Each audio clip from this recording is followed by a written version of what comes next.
Bonsoir et bienvenue sur boursicoté.com pour cette nouvelle analyse technique Forex et matières premières. Nous pouvons constater donc que malgré la cassure de ce retracement à 23,6% de Fibonacci de la précédente phase de baisse, la perte de devise euro-dollar ne parvient pas à matérialiser ici la poursuite de ce rebond technique, puisqu'après ici une première impulsion, on est bien revenu ici sur la moyenne mobile 20 exponentielle, mais que on n'a pas de relais puisqu'on a à peine ce tout petit point haut ici significatif. On revient déjà sur cette moyenne mobile.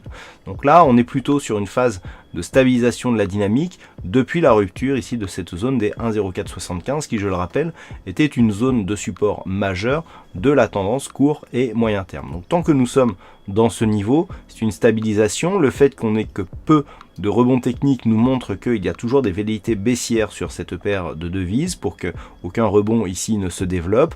Donc pour l'instant, c'est une phase de stabilisation, mais dans une tendance qui reste plutôt baissière dans sa tendance de fond.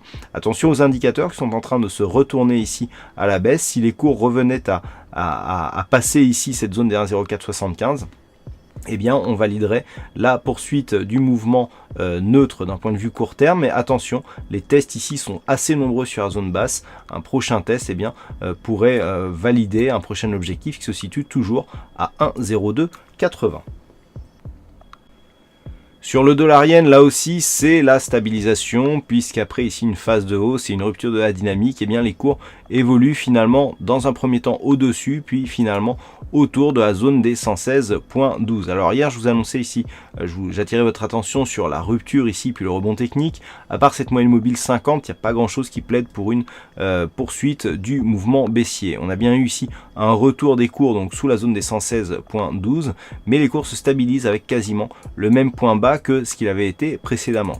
Point de vue des indicateurs, c'est neutre sur les RSI et on a même un rebond ici qui part sur le stochastique accompagné du MACD. Donc on pourrait avoir ici sur cette phase un retour des cours. Tant que les cours restent ici sous la zone des 118,70, nous sommes dans une phase de neutralisation de la tendance court terme, dans un fond de tendance moyen terme qui reste haussier, comme l'atteste ici ce non-retracement, puisque ici le retracement des 23,6% de Fibonacci de l'intégralité de cette dynamique n'a même pas été approché, donc c'est dire si pour l'instant le biais reste haussier et assez puissant.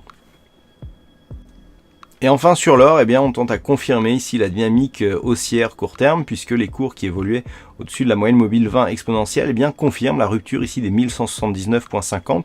Donc je vous montrais ici la première attaque hier. On est bien revenu donc sur la moyenne mobile 20 exponentielle pour finalement casser cette zone. Alors c'est assez intéressant du point de vue de la dynamique. Je vous annonçais ici une anse avec tasse qui était en cours de validation. Donc premier test ici sur la ligne d'eau nous donne un petit point de rupture. On redescend et puis on remonte tout de suite et donc on casse cette zone. Donc à partir du moment où on est venu ici confirmer la rupture de cette ligne d'eau, il va falloir surveiller le fait que cette zone s'impose désormais comme zone de support. Si tel est le cas, donc la anse avec tasse sera validée et nous avons un objectif qui se situe à environ 1230 $ l'once, qui est une zone ici intermédiaire, et le retracement des 50% de Fibonacci. Donc ça, c'est l'objectif théorique de la anse avec tasse. Par rapport ici à cette rupture, 1179,50 était une zone de support majeure. La rupture ici se fait sur un mouvement dynamique. Donc on a au moins un objectif ici de retour sur cette zone des 1209,55 qui correspond à quelques pips près au retracement et 38,2% de Fibonacci.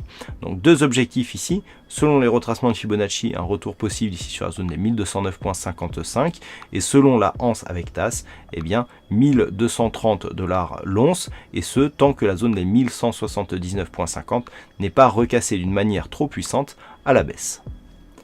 Voilà ce que l'on peut dire donc sur cette analyse technique, Forex et matières premières. Passez une bonne soirée, bonne chance dans vos prochains trades.